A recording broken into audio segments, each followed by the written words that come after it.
Êxodo, capítulo 33, verso 14 e 15, diz assim: porque não adorarás outros deuses, pelo 34, 33, desculpa, 33, 14 e 15. Respondeu-lhe: a minha presença irá contigo, e eu te darei descanso. Então me disse Moisés: se a tua presença não vai comigo, não me faça subir deste lugar. O segundo texto que nós vamos ler é o texto que encontra-se em Números, capítulo 10, Números 10, a partir do versículo de número 29 até o versículo de número 36. Números 10, do 29 ao 36. Diz assim a palavra do Senhor: disse Moisés a Jobabe, filho de Reuel, o medianita, ou Jetro, sogro de Moisés: estamos de viagem para o lugar de que o Senhor disse: dar-vos-ei, vem conosco, e te faremos bem, porque o Senhor prometeu boas coisas a Israel. Porém, Jobabe respondeu: não irei, antes irei à minha terra, à minha parentela. Tornou-lhe Moisés: olha, não nos deixe, porque tu sabes que devemos acampar no deserto, e nos servirá tu de guia. Se vieres conosco, fartiemos o mesmo bem que o Senhor a nós nos fizer. Partiram, pois, do monte do Senhor o caminho de 3 dias. A arca da aliança do Senhor ia diante deles caminho de 3 dias, para lhes preparar lugar de descanso. A nuvem do Senhor pairava sobre eles de dia, quando partiam do arraial. Partindo a arca, Moisés dizia: levanta-te, Senhor, e dissipados sejam os teus inimigos, e fujam diante de ti os que te odeiam. E quando pousava a arca, dizia: volta, ó Senhor, para os milhares de Israel. Você pode se assentar em nome do Senhor Jesus Cristo. Queridos, nessa noite eu queria pensar um pouco com vocês sobre esses 2 textos que Deus nos mostra dentro de um viés, dentro de uma perspectiva muito simples. Para você entender, eu queria te contar uma breve história.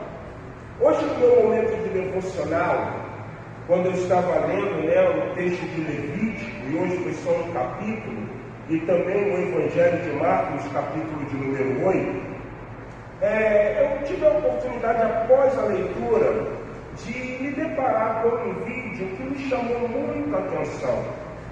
Um pastor, num podcast, ele estava relatando a história de um pastor que era conhecido dele, e a história é mais ou menos assim.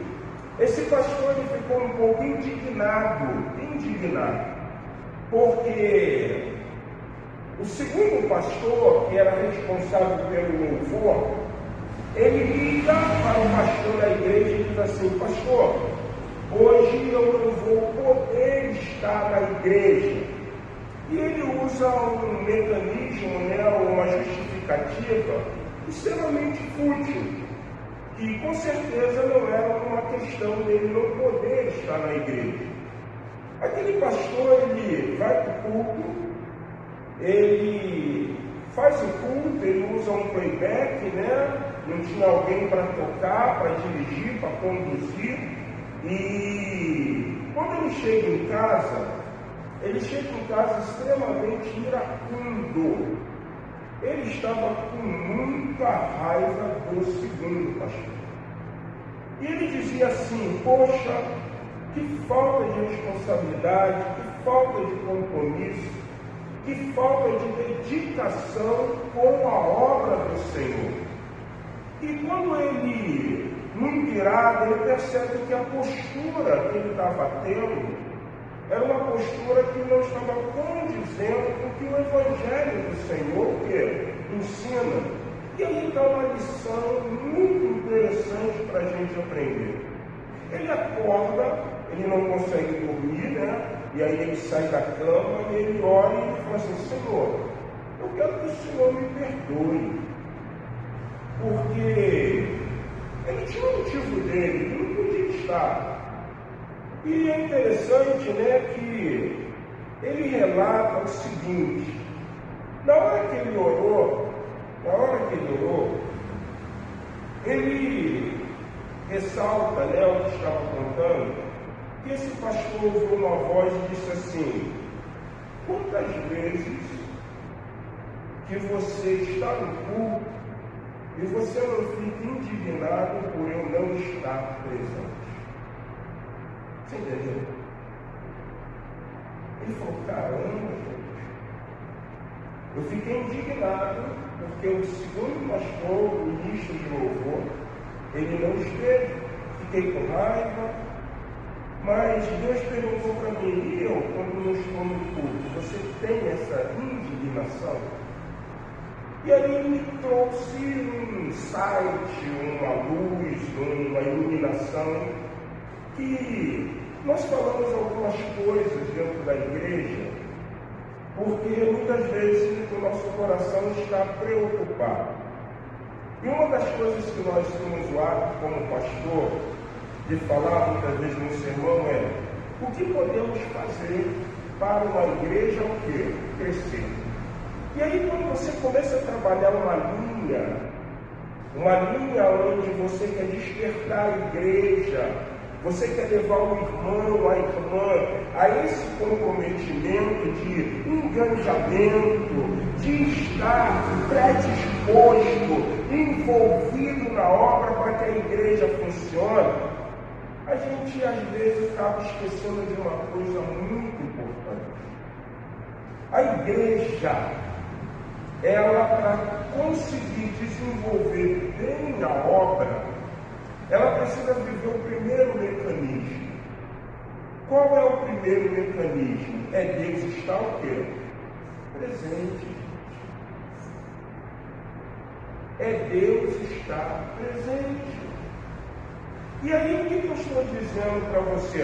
Hoje eu vim para esse culto, mas eu vim com o meu coração tão leve, que se só tivesse eu, Marcela, irmão Antônio, diácono Antônio Felisberto, Vinícius, e o Enio, porque quando eu cheguei só tinha gente, não foi isso? Eu estava extremamente tranquilo. Porque muitas vezes, irmãos, nós queremos alcançar caminhos, mas esquecemos que para alcançar caminhos não é um quantitativo, não são as pessoas, é a presença de quem? Deus, gente. Você viu o que o texto diz? Em Êxodo 33, Moisés está rogando para que Deus mostre a ele a glória. Deus está falando tanta coisa para Moisés, direcionando Moisés em tanta coisa, ao ponto que Moisés disse: mas peraí, Senhor, eu não vou a lugar nenhum se o Senhor não mostrar quem o Senhor o quê? Ele diz: eu não vou a lugar nenhum se o Senhor não for. Quando eu leio o texto de Marcos capítulo 3, presta bem atenção no que o texto ensina. Vamos em Marcos capítulo 3. Olha o que é a presença de Deus. O que é a presença de Deus? O que o caminho de Deus traz? Evangelho de Marcos, capítulo de número 3. Estou indo em Mateus, Marcos.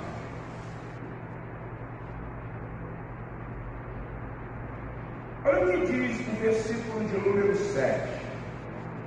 Retirou-se Jesus com seus discípulos para os lados do mar. Seguiam da Galileia uma grande multidão.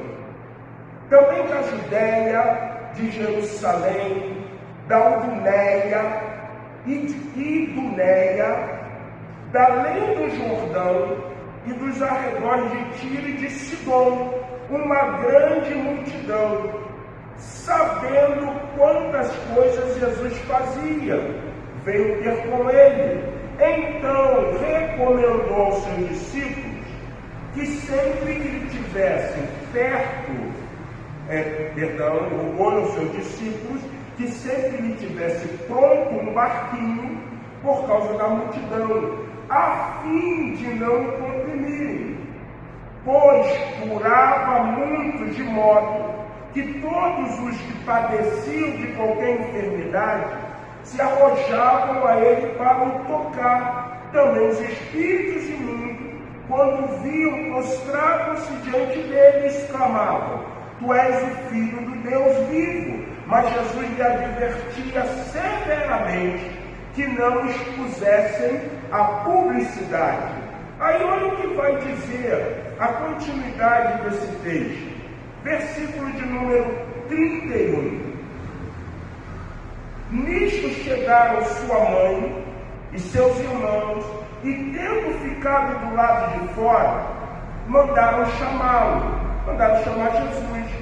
Muita gente estava sentada ao redor dele, e lhe disseram: Olha, tua mãe e teus irmãos estão lá fora à tua procura. Então ele respondeu dizendo: Quem é minha mãe e meus irmãos?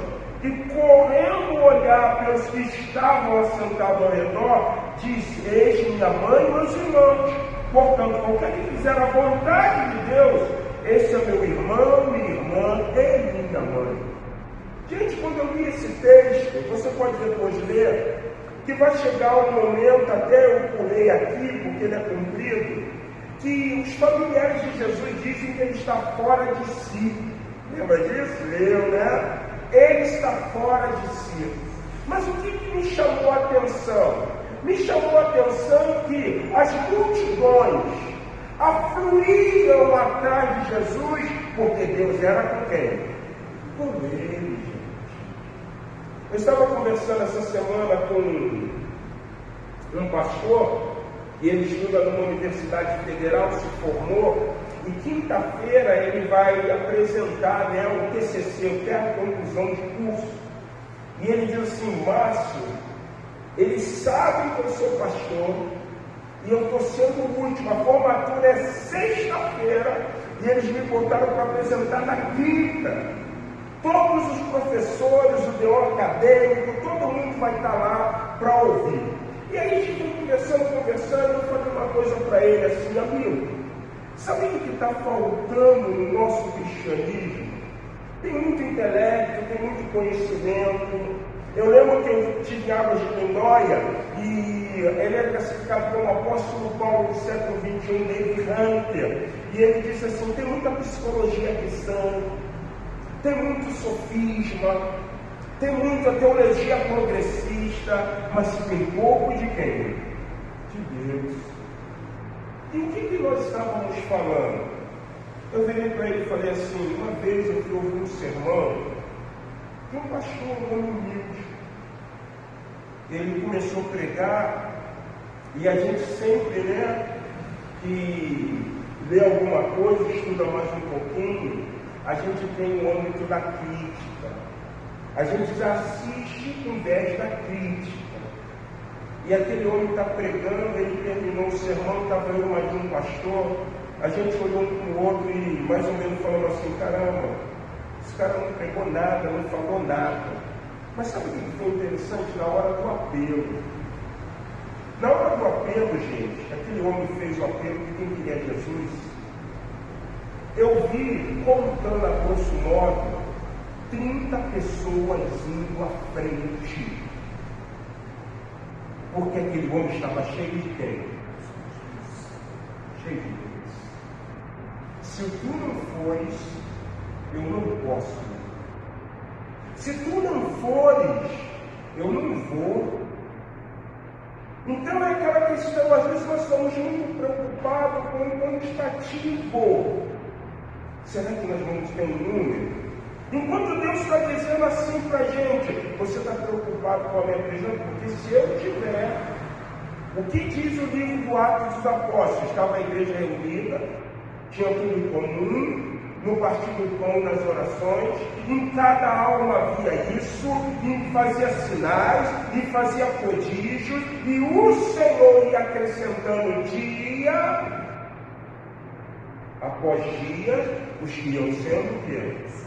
Eu gosto que Paulo fala, eu plantei, Apolo regou, mas sabe por que cresceu? Porque Deus deu o crescimento.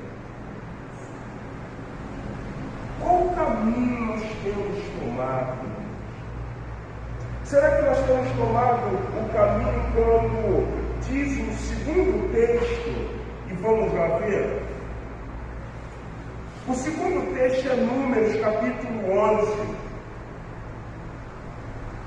Eu acredito que não é uma repetição de Êxodo 33. Mas olha só, presta bem atenção. Moisés, e provavelmente acho que é até uma repetição, porque eles vão partir do Sinai, o capítulo 33 eles fizeram um bezerro, mas presta bem atenção. Versículo de número 29 do capítulo 10 de Números. Disse Moisés a Robabe, filho de Reuel, o Geto, o medianita, sogro de Moisés. Olha o que Moisés vai falar. Robabe, estamos de viagem, o acampamento vai levantar, e nós vamos para um lugar que o Senhor disse que nós iremos. Só que acontece o seguinte, Robabe, eu não domino o deserto. Eu não sou expert no deserto, você é. Robabe, faz o seguinte, ser tu o nosso guia, ser tu quem vai nos conduzir. E ó, quer saber de uma coisa? Se você for com a gente, se Deus for benéfico conosco, a benignidade que vier sobre nós vai vir também sobre quem? Você, em outra palavra, se Ele nos prosperar, se Ele nos abençoar, pode ficar tranquilo, que nós também vamos o quê? Te abençoar. Irmãos, quando nós vivemos o cristianismo, sem entender que é fundamental Deus estar presente, a gente começa um cristianismo de negociações, de negociados, de acordo. E aí, vem que você vai ser beneficiado nisso. Faz que você vai ser beneficiado nisso. Eu lembro do apóstolo Joel, no projeto Vida de Volta Redonda, e eu achei ele, como a gente usava, né? Ele é um homem de pregando, Joel. Prega muito, bom pregador. E certa ocasião, num culto em Volta Redonda, no projeto Vida, estava uma pastorada, era um culto de discipulado para pastores, de mentoria. E o Joel falou uma coisa que eu achei muito interessante. E ele disse assim, o grande problema do cristianismo, o grande problema quando nós nos tornamos pastores de igreja, é entender que a igreja ela funciona por intermédio de programas. O que acontece com os programas? A gente está com uma programação, por te amar, eu me preocupo com você. Para sustentar isso, depois de um mês, depois de semanas, tem que se criar um novo mecanismo. Depois que acabar aquele, tem que se criar um novo mecanismo. Aí você lembra o que a igreja ela começa a ser? Ela deixa de ser uma agência, um organismo vivo, uma agência divina, para se tornar uma agência de entretenimento. Por quê?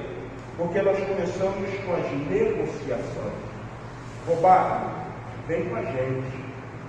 Porque se vier com a gente, Deus vai nos abençoar. E você também vai ser o quê? Abençoado. Não. Se nós queremos trilhar um caminho onde o Jesus vira e diz assim, não andeis ansiosos por nada. Não andem ansiosos pelo que vocês vão comer. Não andem ansiosos pelo que vocês vão vestir. Por que vocês não vão andar ansiosos? Porque vocês sabem que eu estou com vocês. E por vocês saberem que eu estou com vocês sabem que eu vou sustentar quem? Vocês. Então não há tempo, não há lugar para ansiedade. Em outras palavras, irmãos, quando Deus está presente, nós não vamos andar preocupados, lançando sobre Ele toda a vossa ansiedade, porque Ele tem o quê? Cuidado de vós. Porque Deus muitas vezes está esperando é que Ele tenha o primeiro lugar. Só isso. Quando Ele está esperando e Ele vai dizer uma coisa, eu lembro certa ocasião em um sermão, um pastor estava pregando sobre Sara. E ele falou o seguinte: sabe qual foi o grande problema de Sara? O grande problema de Sara não foi ela dar Agar para Abraão deitar. O grande problema de Sara foi ela achar que ela podia ser braço de Deus. Não, fica tranquilo, eu vou resolver o teu problema, tu vai ter filho. E aquele pregador disse o seguinte: quando Deus não está no controle, quando Deus não está dirigindo, nós queremos ser braço de Deus. Nós queremos fazer coisas aonde Deus está dizendo: eu não pedi nada disso. Eu não falei para você fazer nada disso. Eu pedi para você aguardar, eu pedi para você ter fé, eu pedi para você ser perseverante, eu pedi para que você traga uma perspectiva para que eu me agrade e esteja presente. É assim que funciona. No congresso do Summit, no Recreio, e estava falando, né, não lembro do Raio dos nomes, caramba, esqueci o nome do cara. É do Raio, estava falando, e ele disse uma coisa assim muito interessante, né? Ele trabalha com ministério sênior, né? Então tem pastores sênior para cada área da igreja ali. E de repente uma pessoa, uma mulher, uma pastora, ela se viu sobrecarregada, ao ponto que aquela mulher surtou. E aí você vai dizer assim: por que ela surtou? Porque na igreja dele você tem que alcançar meta, igreja. Você é pastor, você é remunerado e você precisa alcançar o quê? Metas. E aí, o que depois daquela palestra, um grupo de pastor conversou, uma coisa muito óbvia. E ele disse assim: por isso que nós estamos percebendo uma coisa que nós não víamos no cristianismo passado. E aí me perguntou o quê? Pastores se suicidando. Você está entendendo? Gente, eu não posso ser braço de Deus. Eu preciso estar na presença dele e preocupado dele estar o quê? Presente. Porque se Deus está presente, o Evangelho de João, no capítulo 16, deixa bem claro isso para nós. Olha só: tudo que eu tiver ouvido junto ao Pai, eu vou comunicar a vocês. Em outras palavras, missão do Consolador. O Espírito Santo, ele só vai comunicar à igreja aquilo que ele tem ouvido de quem? Do Pai. Então ele tem que estar presente. Deus, ele precisa ter a prioridade. Não há negociações. Senhor, eu só faço se o Senhor estiver presente. Eu só vou se o Senhor estiver indo à frente. Vocês querem ver uma coisa interessante nisso? A arca, né, da aliança, Haron Habit, né, arca do concerto, tinha uma coisa muito interessante. Você sempre vai ver isso. Nesse texto você também vai ver isso. Olha o que fala o versículo de número 30. Robabe não foi, não irei, antes terei a minha terra, a minha parentela. É uma coisa dupla aqui, que alguns teólogos, eles dizem o seguinte: Robabe não foi. Outros vão dizer, não, o texto não está falando que ele não foi. O texto está dizendo que ele não iria. Mas você vê na sequência ele dizendo, o texto não está dizendo que ele deixou de ir. Eu comungo a ideia de que ele não foi.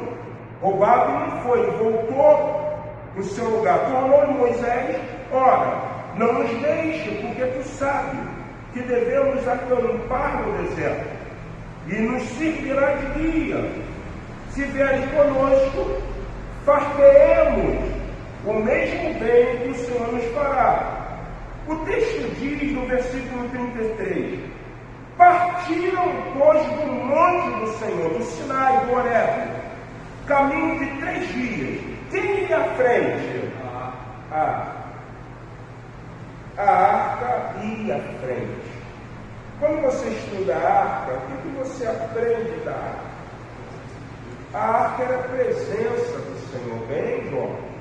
A presença do Senhor. Por que a ideia dos querubins? Por que a ideia do varal? Por que tinha que ser carregado? Era todo dia aberto. Você já viu? Ele está sentado sobre o quê? Os querubins.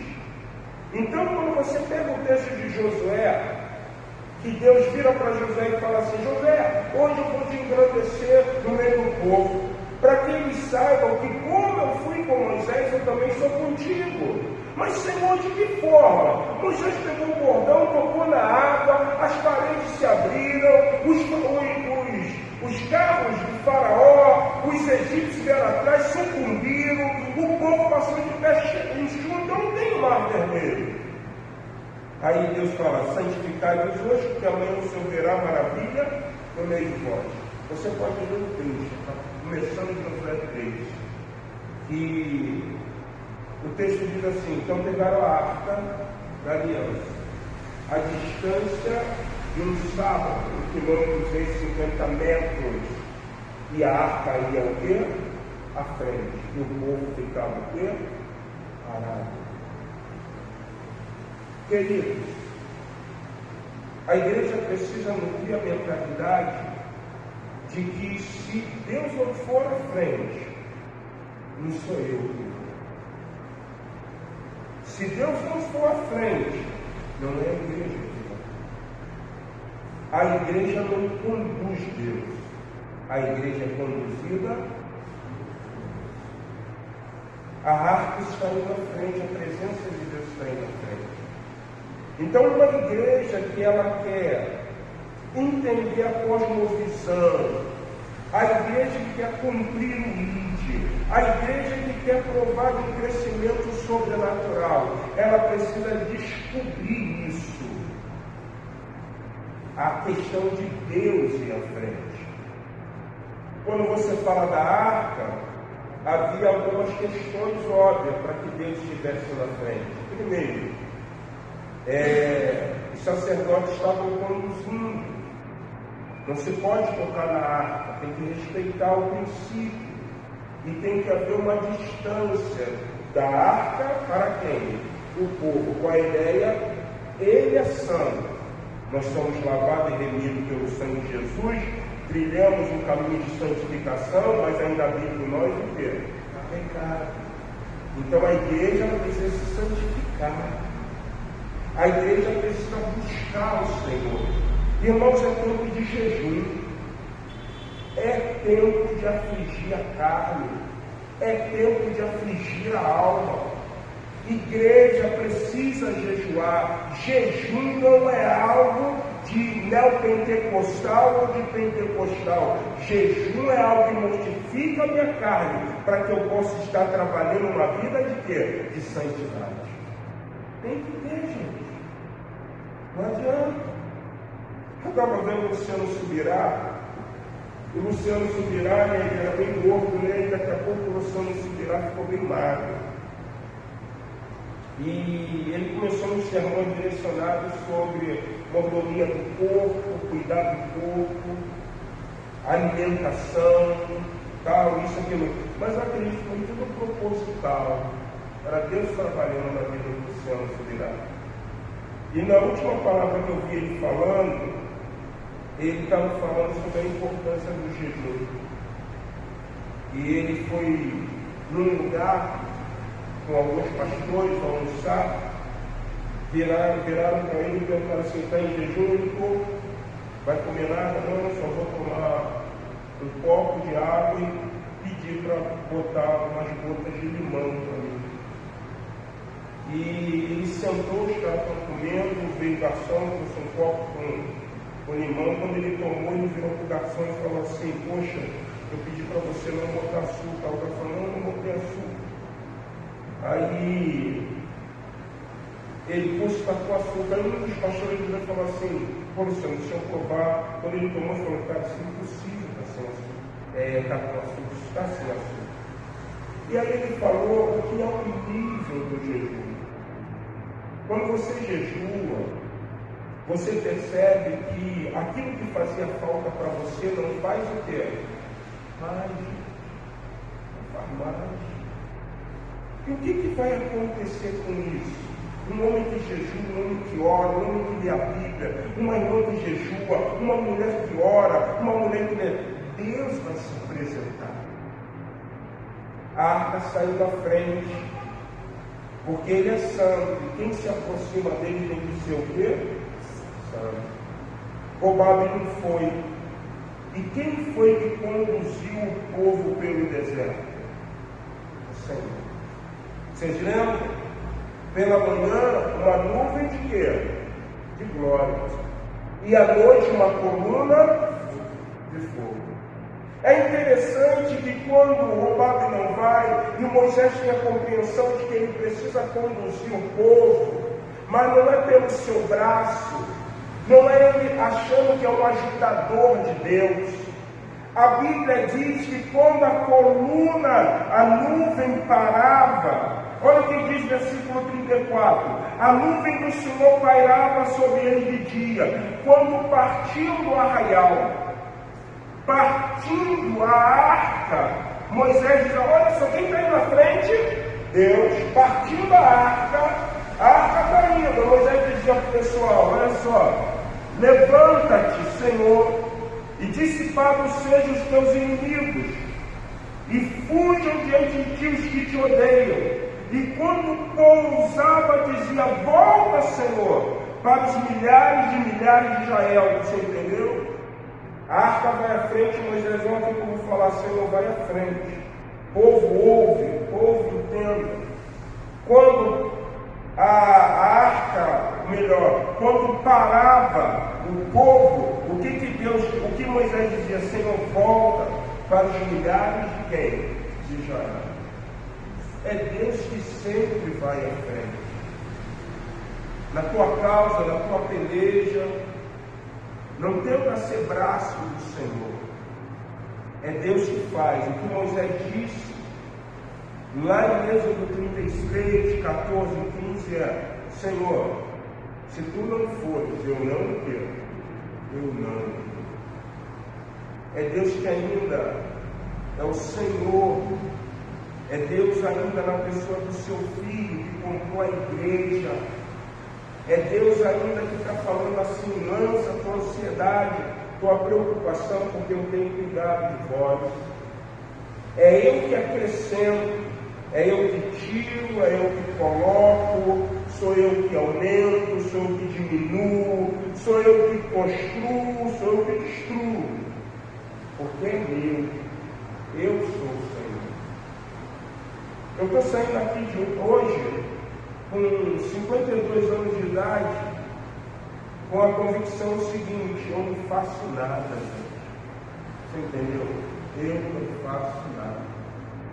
Quem faz é quem? O Senhor. Eu só vou trilhar uma estrada. E sabe qual é a estrada?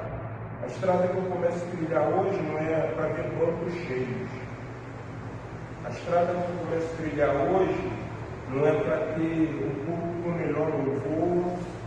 A estrada que eu começo a trilhar hoje é uma estrada de santidade, para que Deus possa ser presente aonde? Na minha vida.